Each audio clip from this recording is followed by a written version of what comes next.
योगी के road show से भगवा में हुआ बंगाल, ममता बनर्जी की उड़ी नींद। बांकुड़ा में सीएम योगी के रोड शो में उमड़ा जन सैलाब, लगे जय श्री राम के नारे।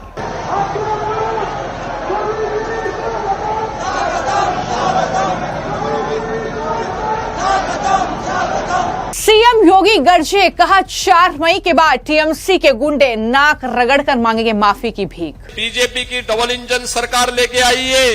ये टीएमसी के गुंडे और उनके सिपा सालार जो धमकी दे रहे हैं ना, 4 मई के बाद ये लोग आपके सामने नाक रगड़ते हुए भीख मांगेंगे, घुटने टेकते करके। बंगाल में सीएम योगी का नारा, गोमाता को कटने नहीं देंगे, हिंदुओं को बंटने नहीं देंगे। अब यूपी में कोई असुरक्षा नहीं। याद करना, यूपी में लव जिहाद नहीं है और लैंड जिहाद भी नहीं है। यूपी में सड़कों पे नमाज नहीं होती है। यूपी में मस्जिदों की आवाज मस्जिद के बाहर नहीं निकलती है। यूपी में गाय नहीं कटती है और हिंदू नहीं बढ़ता है। पश्चिम बंगाल में सीएम योगी के धुआंधार प्रचार से ममता बनर्जी की नींद उड़ी हुई है। अब बांकुड़ा विधानसभा क्षेत्र में सीएम योगी ने यह भव्य रोड शो निकाला और किस तरीके से वहां पर जन सैलाब उमड़ा है, ये तस्वीरें आप देख रहे हैं। पूरा बांकुड़ा विधानसभा क्षेत्र सीएम योगी का ये रोड शो, जहां पर पूरा भगवा में होता हुआ नजर आया। जय श्री राम के नारों की गूंज इस रोड शो में गूंजी है और जाहिर तौर पर ये तस्वीरें ममता बनर्जी के लिए डराने वाली है, परेशान करने वाली है कि सीएम योगी ने जिस तरीके से चुनाव प्रचार की कमान संभाली है और वो चुनाव प्रचार कर रहे हैं, रैलियां कर रहे हैं, जनसभाएं कर रहे हैं, अब रोड शो उन्होंने किया है। और इस रोड शो की भीड़ देखकर आप अंदाजा लगा सकते हैं कि जहां पर जय श्री राम का नारा लगाने पर भी लोग डरते थे, लेकिन आज सीएम योगी की मौजूदगी में वहां पर जय श्री राम के नारे की गूंज सुनाई दे रही है।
मैं बांकुरा की इस पावन धरा को कोटि कोटि नमन करता हूं।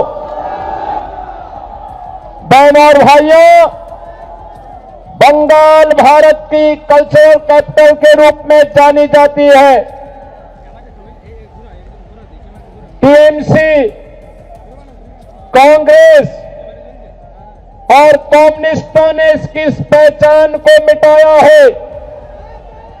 आज मैं आप सबका आह्वान करने के लिए आया हूं। जो उत्साह आपने इस रोड शो के माध्यम से यहां पर अभी प्रस्तुत किया है, आज मैं प्रातः काल से ही बंगाल में हूं।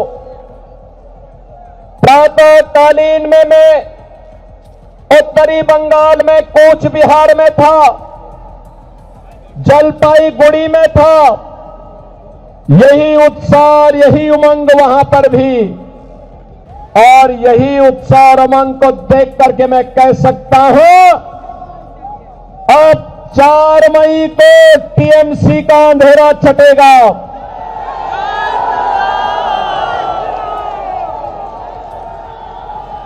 बीजेपी का सूरज बंगाल में खिलेगा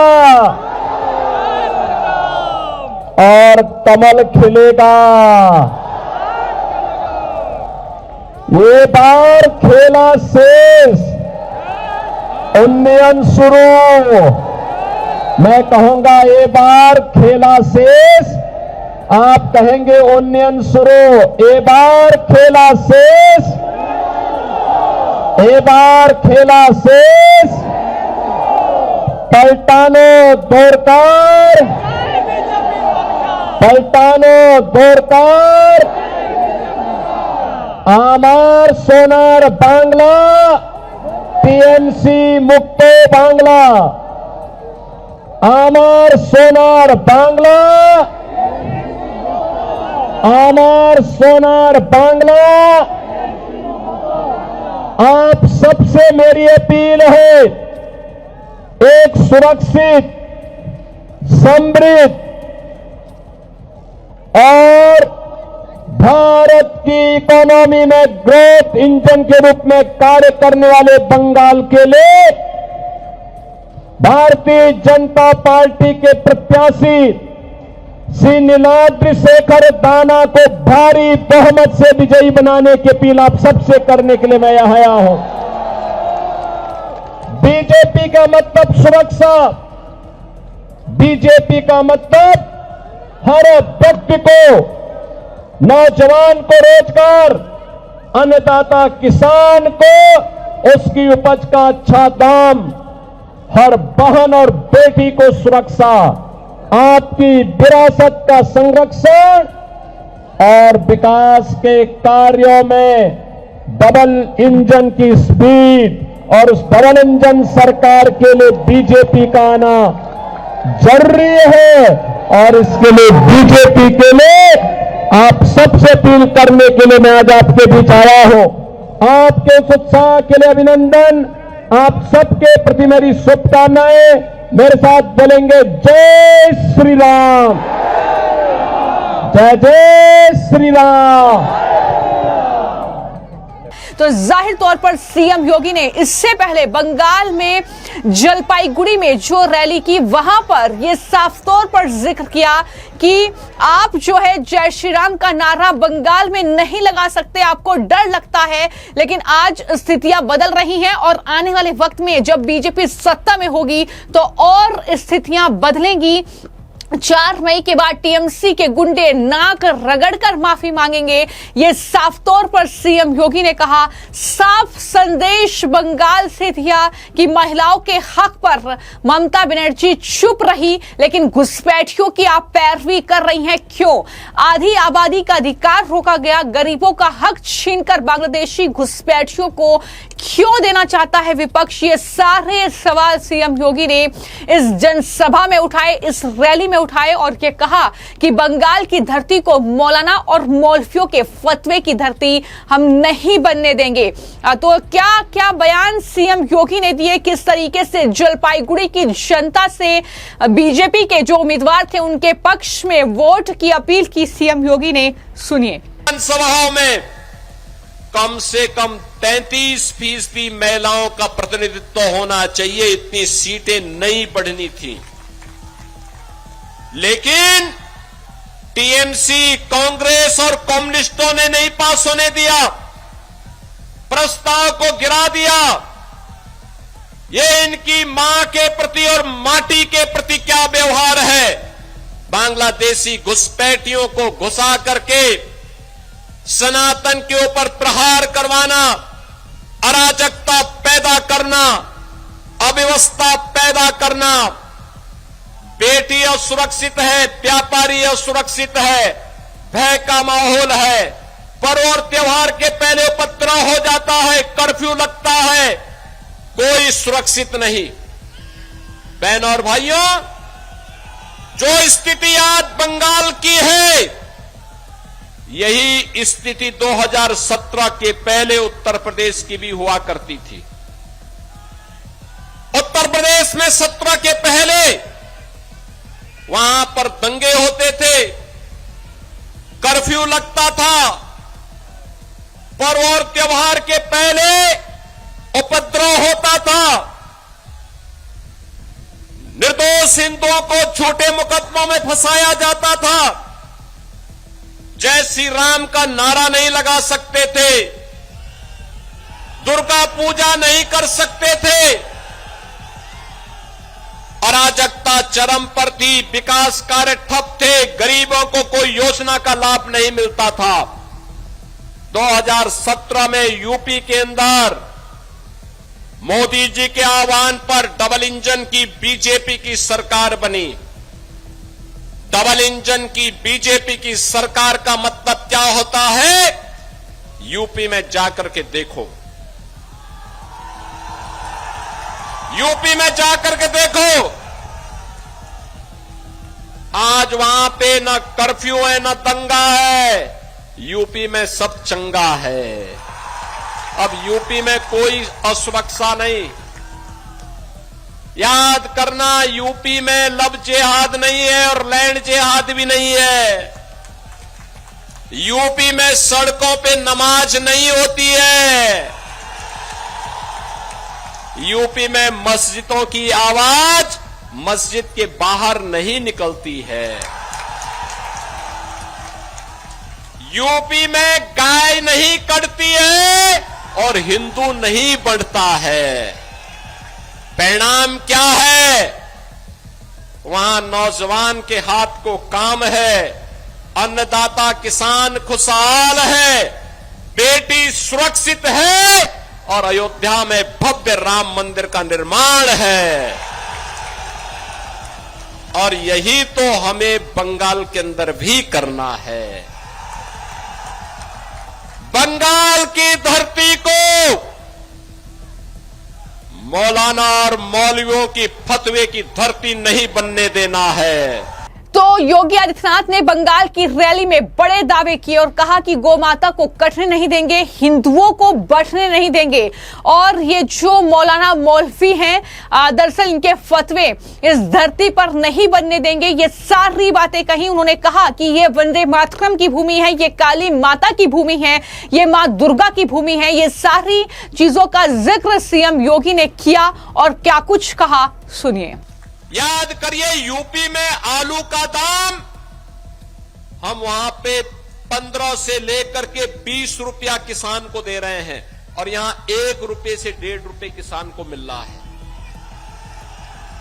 वहां का अन्नदाता किसान धान की उपज को बढ़ा रहा है क्योंकि गवर्नमेंट उसको अच्छा दाम दे रही है। यहां पे धान उत्पादन करने वाला किसान निराश है। मछली उत्पादन लगातार घट रहा है। उद्योग यहां के बंद हो रहे हैं। 30 लाख नौजवान यहां बेरोजगार हुआ है। यूपी में 3 करोड़ युवाओं को रोजगार मिला है। लेकिन बंगाल में टीएमसी के गुंडे मोदी जी के द्वारा भेजे गए पैसे को हजम कर जाते हैं। माफिया राज हावी है, सैंड माफिया, लैंड माफिया, बागान माफिया, ये सभी हावी होकर के आपके हक पे डकैती डाल रहे हैं। और मैं तो आपसे कहने के लिए आया हूं, ये माफिया का उपचार भी बीजेपी है। यूपी में बुलडोजर केवल सड़क नहीं बनाता है,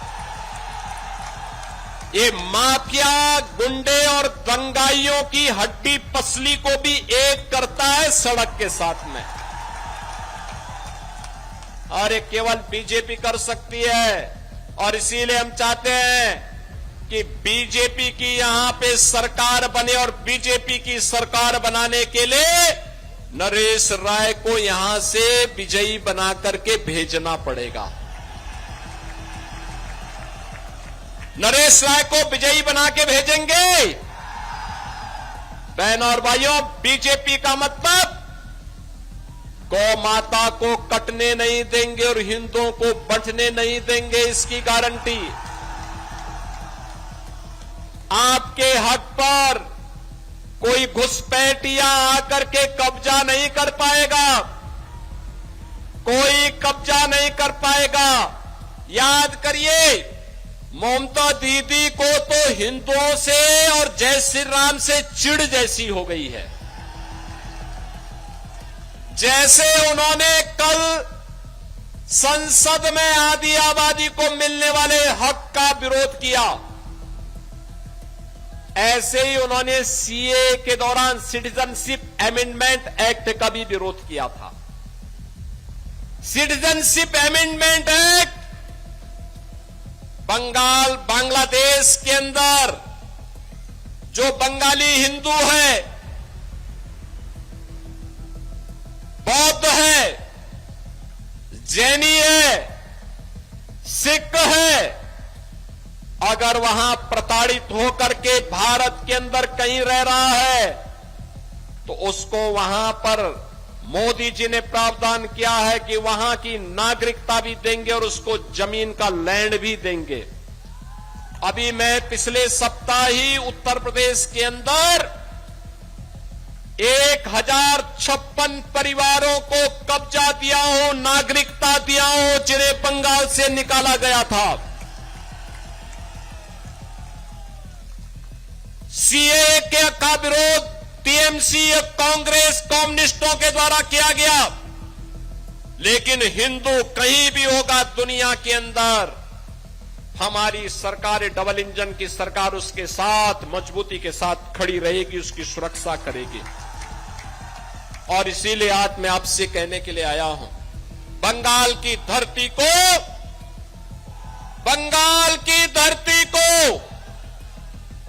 हमें काबा की धरती नहीं बनने देना है। बंगाल की धरती तो काली की धरती रहेगी, मां काली की धरती, मां दुर्गा की धरती रहेगी, वंदे मातरम की धरती रहेगी, और हर हर महादेव का गूंज इस धरा से लगातार चलना चाहिए। और यही आह्वान करने के लिए आज मैं आपके पास आया हूं। भारतीय जनता पार्टी ने श्री नरेश राय को अपना प्रत्याशी बना करके आपके बीच उतारा है। आप नरेश राय को अपना आशीर्वाद देंगे? सभी लोग, जहां तक मेरी आवाज जा रही है, ऑन रोड पे जो लोग रोड के ऊपर हैं, सड़क के ऊपर हैं, फील्ड कम पड़ गया है, और इसलिए मैं आपसे कहना चाहूंगा, नरेश राय को विजयी बनाइए। बीजेपी की डबल इंजन सरकार लेके आइए। ये टीएमसी के गुंडे और उनके सिपा सालार जो धमकी दे रहे हैं ना, 4 मई के बाद ये लोग आपके सामने नाक रगड़ते हुए भीख मांगेंगे, घुटने टेकते करके। आप चिंता मत करिए, भय मुक्त वातावरण में कमल निशान पर वोट दिलवाइए बीजेपी को। सुरक्षा की गारंटी बीजेपी आपको देगी। तो पश्चिम बंगाल में चुनाव प्रचार के दौरान सीएम योगी लगातार ममता सरकार पर बरस रहे हैं। वो लगातार ये बता रहे हैं कि 2017 से पहले उत्तर प्रदेश की क्या स्थिति थी, 2017 के बाद यूपी में क्या बड़े बदलाव आए हैं और किस तरीके से बुलडोजर जो है वो अपराधियों पर जो है अंकुश लगा रहा है, किस तरीके से माफियाओं को खत्म किया है। ये सारी बातें उन्होंने कही और कहा कि बंगाल के अंदर आज जय श्री राम का नारा लगाने पर डर लगता है। उन्होंने कहा कि टीएमसी दुर्गा पूजा और विसर्जन के दौरान परमिशन नहीं देती, गो हत्या करवाती है, लगातार प्रताड़ित करवाती है, आपके हक पर भी डकैती डलवाती है। बंगाल की धरती को हमें काबा की धरती नहीं बनने देना है। ये मां काली, मां दुर्गा और वंदे मातरम की धरती रहेगी। ये सीएम योगी गरजे हैं, बरसे हैं ममता सरकार पर और कुछ इस तरीके से हल्ला बोल किया है। लेकिन सीएम योगी के इस धुआंधार प्रचार का असर जो है बंगाल के चुनाव में कितना होगा? क्या ममता बनर्जी का किला ध्वस्त करने में सीएम योगी अहम भूमिका निभा पाएंगे? जैसा कि पिछले चुनाव में हमने देखा कि जहां जहां पर वो चुनाव प्रचार करने के लिए पहुंचते हैं वहां पर बड़ी संख्या में बीजेपी को फायदा होता है सीटों का। तो ऐसे में देखना होगा कि ममता बनर्जी के लिए कितना ज्यादा खतरनाक साबित होंगे उत्तर प्रदेश के मुख्यमंत्री योगी आदित्यनाथ, जिस तरीके से वो बंगाल में चुनाव प्रचार कर रहे हैं। फिलहाल इस मामले को लेकर आपकी क्या राय है हमें कमेंट बॉक्स में जरूर लिखें। धन्यवाद।